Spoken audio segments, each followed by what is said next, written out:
Bonjour Stéphane. Bonjour Steven. Tu vas nous accompagner sur Objectif 100. Je te laisse te présenter, histoire de nous expliquer un petit peu qui tu es. Donc moi c'est Steren, je suis diététicienne, donc un professionnel paramédical spécialisé dans l'alimentation. Je suis diplômée donc depuis 2018 et donc ça fait 2 ans que je travaille et que j'ai eu différentes expériences dans de divers domaines comme la restauration collective ou le milieu médical. D'accord. Bien. Clair, précis, concis. Est-ce que tu peux nous expliquer le métier de diététicien, praticien en diététique? Diététicien. Donc le diététicienne, comme je dis, est un professionnel de l'alimentation, un professionnel paramédical qui va accompagner les personnes dans l'alimentation. On a 3 secteurs principaux où on peut nous retrouver, comme en libéral, c'est peut-être celui qui est le plus connu, un diététicien, une diététicienne en cabinet qui va accueillir des patients. Il y a aussi le milieu médical, donc en clinique, en hôpital, où on va accompagner les personnes dans le cadre d'une maladie, d'une hospitalisation. Donc ça peut être dans le cas d'un diabète, dans un service d'endocrinologie, mais aussi en oncologie pour accompagner les personnes qui ont un cancer par exemple. Mais il y a aussi un autre domaine peut-être moins connu qui est la restauration collective, où là le diététicien va intervenir sur les menus, sur la création peut-être de plats, l'accompagnement des cuisiniers. Voilà, avec des législations à respecter, à bien faire attention à ne pas confondre avec un nutritionniste. Le métier de diététicien est protégé par un diplôme reconnu par l'État. Le nutritionniste souvent est accolé à un autre mot. Vous avez peut-être déjà entendu parler de médecins nutritionnistes qui, eux, ont un diplôme en plus, de diplôme de médecin ou une spécialisation. Par contre, tout ce qui est chrono-nutritionniste, micro-nutritionniste, il faut s'en méfier parce que des fois, c'est pas forcément des diplômes reconnus par l'État. Et donc, il faut faire attention pour sa santé. Si vous voulez être encadré et que si vous voulez être sûr du praticien qui vous accompagne, plutôt privilégier un diététicien ou un médecin nutritionniste.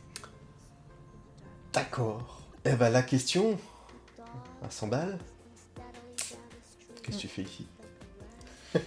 Comme tu me l'as demandé, c'est pour t'accompagner sur ce projet, Objectif 100, Objectif 100 kilos.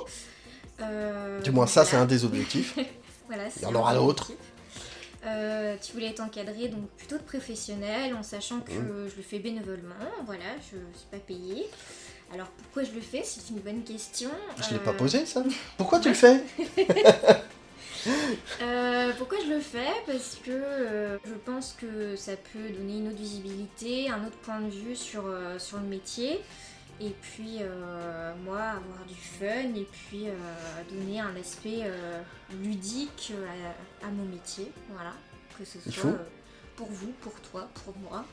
Il faut. Ouais. Faut s'éclater dans son taf.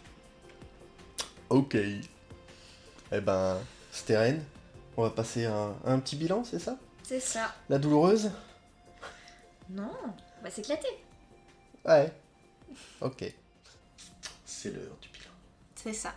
Alors le bilan, qu'est-ce que c'est? Donc un bilan diététique, c'est déjà pour apprendre à mieux te connaître, savoir s'il y a des problèmes de santé, des éléments généraux, comment éventuellement tu cuisines, tu fais les courses. Pas mal. Voilà, ça peut être assez vaste, donc ça va pas être un bilan classique. Si vous consultez ou si vous avez consulté un diététicien ou une diététicienne, c'est pas un bilan classique parce que on n'est pas dans un contexte classique non plus. Non. C'est juste pour vous donner un aperçu et vous donner un aperçu du spécimen aussi, voir un petit peu où on va. Et, Pour l'instant, on bouge pas beaucoup. Ouais. Mais on va peut-être le faire, on sait pas. Ah bah c'est vrai que ça serait pas mal de se bouger un peu. Ouais. Puis à la fin de ce bilan, fixer des objectifs. Parce qu'on a un objectif final, objectif 100 kg, en sachant, on ne sait pas si du coup tu vas l'atteindre ou pas. Voilà. On va sait essayer. Pas du tout. On va essayer. Au pire, je dirais que c'est de ta faute. J'ai mal été accompagné. C'est ça, toujours la faute du diététicien, diététicienne. Exactement, toujours la faute des autres. Non, voilà, on n'est pas dans un suivi médical, on n'est pas dans un suivi classique. Voilà, c'est un aperçu. Voilà, un petit peu de visibilité sur le métier, aussi des éléments qui peuvent être abordés si vous posez la question. Et puis on va aussi, comme j'ai dit dans la présentation, aussi peut-être un petit peu s'écarter du domaine stricto diététique, et puis parler cuisine, parler malbouffe, parler bonne bouffe, parler bouffe. Voilà, après ça reste toujours dans le domaine diététique, c'est juste qu'on va l'aborder d'une manière un peu différente, qui a peut-être déjà été abordée, mais qu'on ne voit pas forcément, mais voilà, c'est de s'éclater et présenter le métier d'une autre manière. Pour commencer, on va aborder des éléments un peu généraux pour se connaître, voir... Généraux ou gênants? Généraux d'abord, après on passe au gênant peut-être. D'accord. Donc déjà, ce qui est important, tu es un homme. Voilà. Ouais. Jusqu'à là, on est d'accord. On est d'accord. Dis-moi, quel âge as-tu? 35 ans. D'accord. Donc tu n'es pas un papy, tu n'es pas un genou de 18 ans non plus dans la fleur de l'âge. Non. Alors si, je suis dans la fleur de l'âge, mais non, j'ai pas 18 ans. On ne sera pas abordé de la même manière. Ouais. Donc, pour continuer dans les éléments généraux, quelle taille fais-tu? 1m85.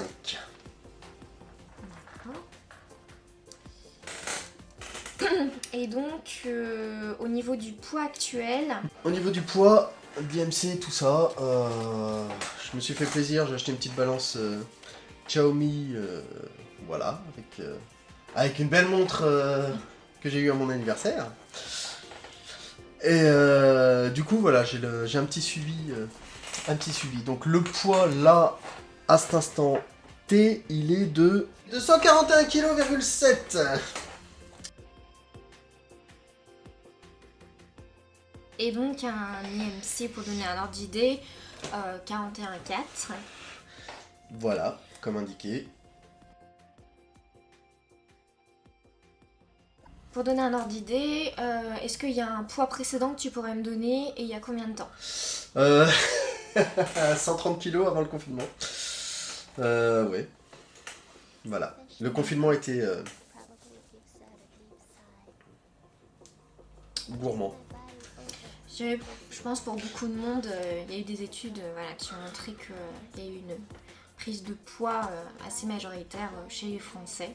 Voilà. Après, au vu de la situation, ça peut se comprendre aussi. Ouais. J'ai voulu aider et être solidaire avec les Italiens, faire marcher leur économie. Je me suis gaffé de gorgonzola. Putain, c'est bon. Concernant les 100 kilos, est-ce que c'est un poids que tu as déjà atteint et dans quelles conditions? Oui. Les 3 fois où je l'ai dépassé. Et j'étais dans les 100 kilos à plus ou moins 5, on va dire, à la fac. Donc avec plusieurs heures de sport potentiellement par jour. Oui, de cours aussi d'ailleurs. Et à manger que des pâtes avec du beurre. D'accord. Et du gruyère. Donc c'est un poids que tu as déjà atteint. Oui. Et voilà, après au niveau des conditions, c'est pour ça qu'on dit que ce sera peut-être pas, on pourra peut-être pas le réatteindre, voilà. On va essayer. Voilà, on va essayer. Et aussi peut-être dans de meilleures conditions que quand tu les faisais, que tu étais à la fac et que tu mangeais que des pâtes au beurre. Voilà, peut-être aussi. Je mangeais liquide aussi un peu, mais ça faut pas dire. Voilà. Donc ça c'est les éléments un peu généraux. On va passer sur un passage sur le mode de vie. Voilà. Est-ce que tu peux me dire actuellement ton activité professionnelle? Administrateur système, informaticien. Voilà. Sédentaire assis. Voilà. Travail plutôt sédentaire. Ton activité physique en général, est-ce que tu fais un sport? Est-ce que tu fais... Mais l'activité physique, c'est pas forcément le sport, mais ça peut être aussi du bricolage, du ménage. Ah bah il y a eu un démontage de cuisine, un peu de vélo, un peu de marche, de temps en temps, une petite baladounette. Voilà. D'accord, c'est abordé, mais ce sera approfondi comme... voilà, tu pourras l'aborder après, c'est éventuellement un autre objectif qui sera abordé. Voilà. Au niveau de la vie personnelle, est-ce que tu vis en famille? Est-ce que tu vis seul? Je vis en couple, principalement le week-end, vu que madame est en reprise d'études et donc en formation la semaine. Oui, madame, elle adore quand je l'appelle comme ça. Maintenant, au niveau de la cuisine, est-ce que tu cuisines? Est-ce que tu apprécies de cuisiner? Oui, oui, moins quand je suis tout seul que quand je suis à plusieurs. Effectivement, je préfère cuisiner pour des gens que cuisiner pour ma tronche. Mais j'aime cuisiner. D'accord. Donc pourquoi la question de la cuisine, c'est très important, parce que bon, diététique, c'est manger, mais manger, c'est aussi cuisiner. Donc savoir si voilà, tu apprécies de cuisiner, si tu cuisines régulièrement, mais aussi est-ce que tu penses avoir le matériel nécessaire pour cuisiner? Ouais, je suis plutôt pas trop mal équipé. Il me manque une cocotte. Une vraie bonne grosse cocotte. Voilà. Mais sinon, j'ai à peu près tout. Enfin, à peu près tout de ce que j'ai besoin. La cuisine est neuve. Merci Xina Brest. Donc voilà. D'accord. Voilà, parce que ça peut être une difficulté qui peut être abordée avec certaines personnes. Voilà, c'est pour ça que je pose la question. Ensuite, on va aborder le sujet des courses. Alors, est-ce que tu peux me dire où et combien de fois par mois tu fais des courses en moyenne? Généralement, ça va être quoi? Ça va être au karting, Le Mans tous les 24 heures. Ah, tu t'y attendais pas à celle-là, hein? Non, c'est vrai. Non, les courses, ça va être... quand j'ai la flemme, ça va être le Intermarché du Bas. Quand je suis un peu plus motivé, ça va être le Leclerc, soit au Rolex, soit au Kerga. Donc, principalement du supermarché. Est-ce que tu es satisfait de ce choix-là? Oui. Parce que, voilà, je suis pas dans une logique anti-supermarché, même si, voilà, j'aime bien... maintenant que je suis sur Brest, je fais ça. Avant, j'allais chercher chez le paysan direct ma viande et mes légumes. Bon, là, ça fait un peu plus de route. Voilà. D'accord. Et donc, combien de fois par semaine à peu près? Ou combien de fois par mois plutôt? Oh non, par semaine. Parce que par mois, ce serait trop long. Je fais quoi? Je dois faire les courses tous les 2-3 jours max. D'accord. Enfin, 2-3 jours entre chaque course, maximum. D'accord. Donc ça peut être des fois tous les jours pour le soir, me faire manger, comme ça peut être tous les 2 jours, 3 jours. Voilà. D'accord. Et dernière question, pour préparer tes courses, est-ce que tu établis une liste de menus, une liste de courses? Faudrait. Non, je fais pas. Avec ma compagne, éventuellement, de temps en temps, on fait une liste quand elle est là. Mais généralement, je suis plus à aller dans le magasin, à faire la chose qu'il faut pas faire, c'est-à-dire aller dans le magasin en me disant qu'est-ce que je vais manger ce soir, qu'est-ce que je vais manger demain. Et puis voilà, des fois j'ai pas d'inspiration, je passe dans les plats préparés, je fais ah ouais tiens ça a l'air bon, je vais me le faire. Et puis du coup je vais acheter de quoi le cuisiner. Et puis des fois l'inspiration c'est je passe dans le rayon fromage et je reste bugué pendant à peu près 20 minutes. Véridique. Vraiment véridique. Donc voilà. D'accord, donc si toi ça t'intéresse, ce sera peut-être un sujet abordé dans une prochaine vidéo sur voilà, les courses, la liste de menus. Mais carrément. Ça m'en fout. On va faire un petit aparté sur éventuellement des problèmes de santé au niveau de ta santé, sur des choses qui pourraient éventuellement agir voilà, sur ton poids, sur ton alimentation. Est-ce que tu peux éventuellement, si tu en as? Oui. Et puis je fais le choix de ne pas en parler à la caméra directement, mais la magie du montage fera que vous n'y verrez rien. D'accord. J'ai une autre question concernant voilà, éventuellement la santé. Est-ce que tu es fumeur? Ancien. J'ai arrêté de fumer le 1er janvier 2019. Je vapote. sans nicotine, mais je vapote. D'accord. Est-ce que tu as trouvé qu'il y avait eu un effet sur ton poids ou sur ta santé en général? Alors sur ma santé, ouais, je respire mieux quand même. Sur mon poids, non, absolument aucun. J'ai pas pris de poids, j'ai pas perdu de poids, j'ai pas... Non. D'accord. J'ai pas changé... Si, j'ai changé mon rapport dans le sens où j'ai plus ma petite clope après manger, mais... Et je l'aimais bien. Mais non. D'accord.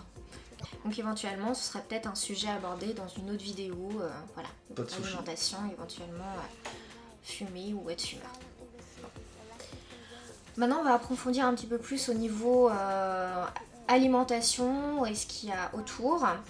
Est-ce que tu as déjà suivi des régimes ou est-ce que tu as des modes d'alimentation particuliers? Alors, suivre des régimes, non. Du moins des régimes dans le sens où on l'entend. Non. Des modes d'alimentation, je suis un fromagivore. Putain de bon fromagivore. Non, je mange beaucoup de fromage. Pour terminer ce sujet, j'ai deux petites questions, un peu plus vraiment sur le mécanisme, voilà, au niveau de l'alimentation, comment tu le vis, etc. Je pense comme c'est un sujet très intéressant, très vaste, on fera peut-être une vidéo pour, pour être un petit peu plus complet là-dessus. Déjà, est-ce que tu ressens la faim? Si quelqu'un mange à côté de moi, ouais. Si personne mange à côté de moi, non. Non. Et comment elle se manifeste Ouais, plutôt non, des c'est vrai, gargouillements, quand j'ai faim, ouais, c'est... Ah, c'est purement sur la langue. C'est quoi, c'est une sensation de salive? C'est... Non, c'est une sensation de... Ça, c'est... De vas-y, mets des choses dessus, quoi. C'est marrant. Ouais. Mais j'avais pas forcément réfléchi. On me l'a jamais... Cette question, on me l'a pas posée. On m'a demandé si j'avais déjà... Mais on m'a jamais demandé comment ça sort... Mais effectivement, ouais. Attends, je vais le noter tout de suite. Voilà, parce que la faim, bien évidemment, c'est tout un mécanisme. Ça peut être différent selon les personnes. Et donc, voilà, on l'abordera peut-être d'une autre manière. Et une question qui est peut-être un peu liée aussi. Est-ce que tu as identifié des moments où tu as pu manger lorsque tu avais certaines émotions? Ah oui, clairement. Ah ouais, non, mais si, ça c'est... Si je suis nerveux, si je suis stressé, si je suis fatigué... Non, si je suis fatigué, au contraire, je vais pas manger du tout. Nerveux, stressé, je vais taper dedans, quoi. Le côté festif, encore plus que les deux autres. Non, triste et tout ça, non, ça va pas me faire manger, au contraire. Mais ouais, voilà, stressé, nerveux, énervé du moins. Et puis dans une ambiance un peu festive. D'accord. Parce que bon, le manger, c'est aussi tout le côté social, émotionnel, parcours de vie. Donc ça pourrait être abordé, voilà. Parce que le côté social, émotionnel, bien évidemment, ça peut influencer un parcours de vie, ça influence aussi son alimentation. Oui. Et donc voilà, comme c'est un sujet un peu vaste, on pourra éventuellement en parler et étudier un petit peu les mécanismes qui peuvent intervenir. Avec plaisir. On va arriver sur la fin du bilan. Voilà, ouais. On va aborder ce qu'on appelle l'enquête alimentaire. Le plus simple, je pense, c'est qu'on fasse ce qu'on appelle un rappel des 24 heures. Donc tu vas me dire ce que tu as mangé sur les derniers repas et comment se constituent tes repas en général. Donc tu me disais par exemple, en semaine tu es seul, le week-end tu es en couple. Oui. Est-ce que ça change quelque chose au niveau de tes repas? Ah oui, parce que je vais avoir tendance à plus cuisiner le week-end, à prendre mes 2 repas avec ma compagne. Alors qu'en semaine, effectivement, je serai sur un repas le soir. Et avec des fois une fâcheuse tendance à avoir la flemme de cuisiner. D'accord. Voilà. Donc avant d'aborder ce que tu as pu manger sur les dernières 24 heures, ce qu'on appelle un rappel des 24 heures, pour avoir une petite idée de ce qui est consommé. Est-ce que tu peux me dire combien de fois par mois ou par semaine tu manges à l'extérieur? C'est-à-dire que tu ne cuisines pas. Alors que je ne cuisine pas, donc autant un resto qu'un Uber Eats, Je pense que je vais être dans les faciles minimum 2-3 fois par semaine. D'accord. Ouais. Parce qu'entre les fois où je prends la route et que du coup je vais manger sur le pouce sur la route, les fois où j'ai la flemme de faire manger. Donc là, va s'afficher à votre écran le rappel des 24 heures sur le repas de hier soir et ce midi. Voilà, pour avoir une petite idée et pour moi que j'ai une petite idée aussi. On a fait un petit peu le tour. Voilà, donc c'est une idée d'un bilan qui peut se présenter, de ce qui peut être abordé, en sachant que voilà, d'une diététicienne à l'autre, ça va différer, ça dépend de pourquoi vous venez, de si vous avez des pathologies ou pas. Voilà, ça peut être un petit peu différent, mais là vous avez un aspect, une vue peut-être un petit peu globale de ce qui peut être abordé. Sachant que il y a quand même des petits. On a fait la version accélérée, il y a des petits points qu'on a pu parler entre nous aussi. Voilà, c'est.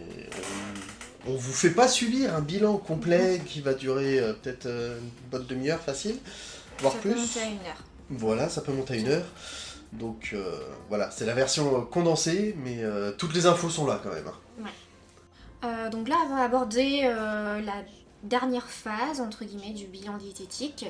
Ça va être la phase des objectifs. Donc on a un objectif principal qui est objectif 100 kg. Mais pour y arriver, pour peut-être tendre vers, ou en tout cas aborder le sujet, et ben, il y a des mini-objectifs, peut-être des paliers ou des choses qu'on peut aborder, voilà, sur le chemin. Donc souvent on fixe maximum 3 objectifs parce que faut que ça reste abordable et que ça reste réalisable. C'est fait entre nous, voilà, entre diététiciens et du coup personne qui est en face. Challenger. Donc c'est vu ensemble, voilà, pour que ce soit voilà, nous on va vous accompagner, voilà.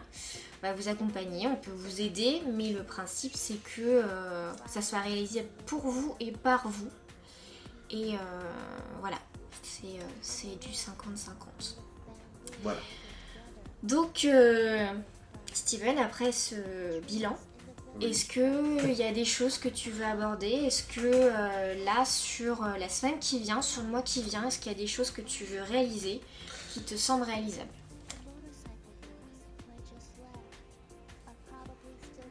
Sûrement.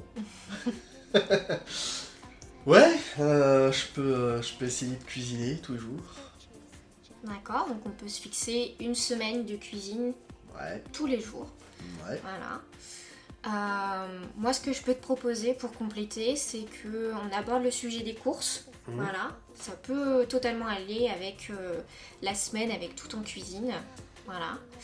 Tout en cuisine, c'est le cousin tout en carton. C'est ça. Donc, tout cuisiner pour le coup. Donc voilà, c'est 2 petits objectifs. On fera un point dans une semaine ou un mois. Et puis, il y aura d'autres objectifs qui viendront se greffer. On refera des bilans régulièrement. Et puis, entre-temps, voilà, ces objectifs-là, ce ne sera peut-être pas des objectifs classiques qu'on peut aborder dans un suivi médical, dans un suivi diététique.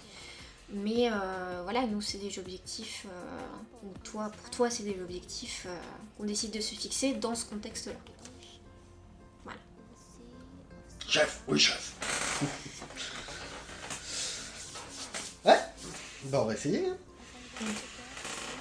On va essayer de cuisiner pendant une semaine. Je m'inquiète pas trop. Et puis, du coup, on fait une petite vidéo dans 7 jours. Et puis, on voit si déjà le premier objectif, je me vautre ou pas. Et puis éventuellement, peut-être voir qu'est-ce que j'ai pu cuisiner, quel est l'avancement, est-ce qu'il y a déjà des premiers effets de vue, et puis des choses comme ça. Moi, ça me permet de repréciser qu'on fera peut-être un point aussi sur des outils qui peuvent être abordés en consultation diététique. Voilà, donc avec peut-être des carnets alimentaires, voilà, des outils un petit peu de toutes sortes pour vous accompagner aussi quand nous on n'est pas là en physique en tout cas, et quand pour trouver votre diététicien ou votre diététicienne, que ce soit plus clair et que vous ayez une trace aussi. C'est très important d'avoir une trace pour soi aussi, de noter les choses et de voir qu'on peut évoluer ou faire avancer les choses. Ok. À bientôt. Kenavo.